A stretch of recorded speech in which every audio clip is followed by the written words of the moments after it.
Par exemple, là, on fait une réédition de Du cœur à l'outrage. Ouais, ça, ouais. Et il y a des inédits qui ont été écrits à cette période-là. 2007, ouais. Qui devaient être sur l'album et qui n'ont pas figuré. Ouais. Notamment, voilà, il y a Transmettre à ma chambre, il y a un morceau qui s'appelle L'ancêtre de On joue pas dans la même cour, que je préfère d'ailleurs, la version originelle qui s'appelle Quand je marche, tu veux que je cours, où On joue pas dans la même cour, je sais pas un des deux, c'était un morceau de moi et Philippe. Il y a un autre morceau qui s'appelle Propriété intellectuelle. C'était fort, franchement, c'était. Non, il y a des moments, et ça, c'est des inédits qui vont figurer sur le. Qui seront à la fois sur la réédition du vinyle et sur le volume 3 qui sortira en parler. Et justement, cet album du cœur à l'outrage qui est réédité là, on sait que pour toi, j'ai cru lire que c'était le meilleur album de La Rumeur. Ouais. Ah ouais. Mais est-ce que c'est le cas pour tous les membres du groupe? Ouais, je pense. Ouais, c'est le meilleur album. Pour moi, c'est le meilleur album de La Rumeur. Okay. Parce que si tu veux, contrairement à. On va dire. L'Ombre sur la mesure, c'est le plus connu, mais contrairement à L'Ombre sur la mesure, comment dirais-je, L'Ombre sur la mesure, on va dire, il y a, comment dirais-je, c'est l'album porté sur l'histoire, je veux dire, tu vois, c'est un son qui, tu vois, que moi j'adore, hein, le son de L'Ombre sur la mesure. Ouais. Et comment dirais-je, la texture et le mix, je trouve. Ouais, tu vois, les prods et tout, je trouve ça vraiment super original et tout. Il était lourd, L'Ombre sur la mesure, tu vois aussi. Et puis c'est vrai qu'aujourd'hui, tu vois, c'est une pièce quelque part, tu poses presque comme dans une bibliothèque, tu vois ce que je veux dire, c'est un truc qui peut raconter du début jusqu'à la fin, tu vois. Mais pour moi, Du cœur à l'outrage, c'est un des albums les plus hardcore du rap français. Parce que c'était l'album dans lequel on était encore attaqué par Sarkozy, tu vois ce que je veux dire.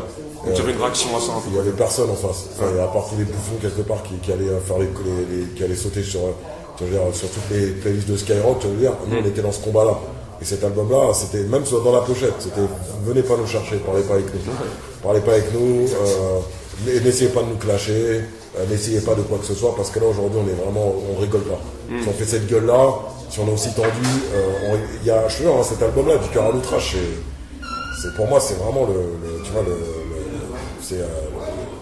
et puis tu vois, il y a des. Et puis il y avait aussi le côté scène. Cet album, il était quand même au niveau de la scène, il était non, au-dessus des il n'a autres. même pas été fait comme ça. Il a même pas été fait comme ça. Mais en tout cas, aujourd'hui, les morceaux du cœur à l'outrage sont beaucoup plus joués que sur scène que. Ouais, mais parce qu'ils sont plus organiques. Tu vois, par exemple, tu vois du début de Il y a toujours un lendemain à Qui ça étonne encore.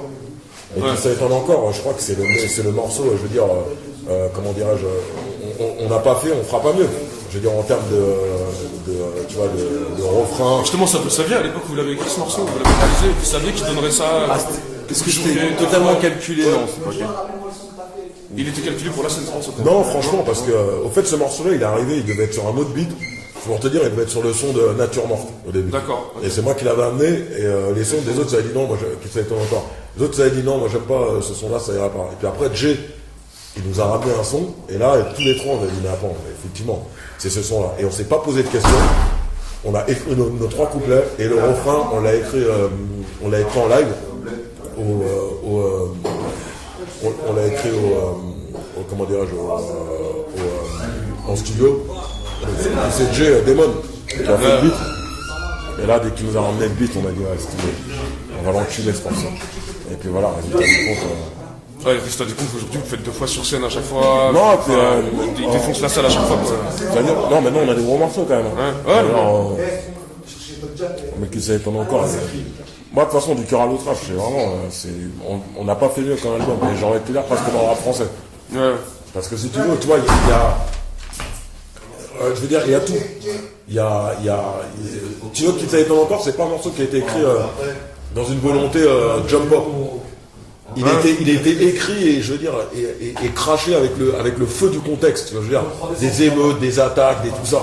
Et c'est ça qui donne un morceau magique, tu vois. Il n'y avait pas un truc, ouais, on va faire un morceau jump up. Vas-y, on rentre dans ce morceau, on casse tout. Ouais. Ah, je sais plus, ce morceau-là.